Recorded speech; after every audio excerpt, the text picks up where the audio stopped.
Delhi Mumbai corridor અસરગ્રસ્તોના પ્રશ્નો ઉકેલવા પ્રશાસન એક્શનમાં દાહોદના ગુરુ ગોવિંદ તાલુકાના ગામોમાં ગ્રામસભા યોજાઈ। દિલ્હી મુંબઈ એક્સપ્રેસ વે કોરિડોરના નિર્ણય બાદ સર્જાયેલી વિવિધ સમસ્યાઓના ઉકેલ માટે દાહોદ જિલ્લાના ગુરુ ગોવિંદ તાલુકાના ધારાડુંગર, વસ્તી અને પાવડી ગામોમાં ગ્રામસભાનું આયોજન કરવામાં આવ્યું। કોરિડોર બનાવવાના કારણે તાલુકાના આશરે 14 ગામોના લોકોને અનેક મુશ્કેલીઓનો સામનો કરવો પડી રહ્યો હતો। અસરગ્રસ્ત ગ્રામજનો અને ખેડૂતો દ્વારા વારંવાર કરવામાં આવેલી રજૂઆતોને પગલે જિલ્લા કલેક્ટરની અધ્યક્ષતામાં એક બેઠક યોજાઈ।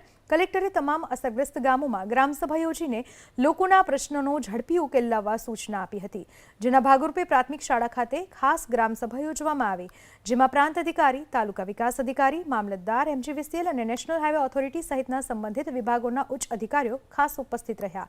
ગ્રામસભા દરમિયાન અસરગ્રસ્ત ખેડૂતો અને ગ્રામજનોએ અધિકારીઓની સમક્ષ એક પછી એક પોતાની સમસ્યાઓ મૂકી હતી।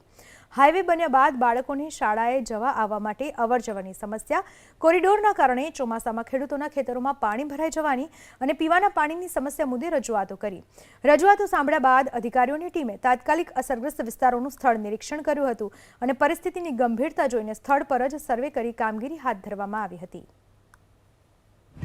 અમે લોકોએ જે સાયણ ગામે રૂઢિગત ગ્રામસભા મળેલી અને ગ્રામસભાની અંદર અમે એક ચીમકી ઉચ્ચેરેલી કે 18/8/2026ના રોજથી આપણે આમરણ ઉપવાસ પર ઉતરીશું।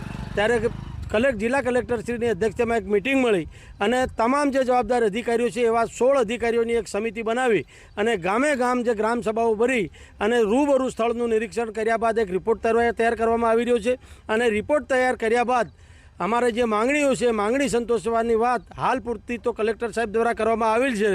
જે અંતર્ગત આજરોજ અમે ધારાડુંગર, વસ્તી અને પાવડી ગામની મુલાકાત કરી છે, ગામ લોકો સાથે બેઠક કરી છે, ગામ લોકોના વિવિધ પ્રશ્નોની ચર્ચા કરી છે અને પ્રશ્નોની મિટિંગમાં ચર્ચા થયા બાદ અમે સ્થળ મુલાકાત પણ કરી રહ્યા છીએ। સ્થળ મુલાકાત કરી અને સ્થળ મુલાકાત દરમિયાન જે પણ પ્રશ્નો અમારી સામે આવે છે એનું અમે ત્યાં સ્થળ પર પ્રેક્ટિકલી શું સોલ્યુશન આવી શકે એ સોલ્યુશન વિચારી અને જે તે વિભાગને એ સોલ્યુશન લાવવા માટેનું અમે સૂચના આપીએ છીએ।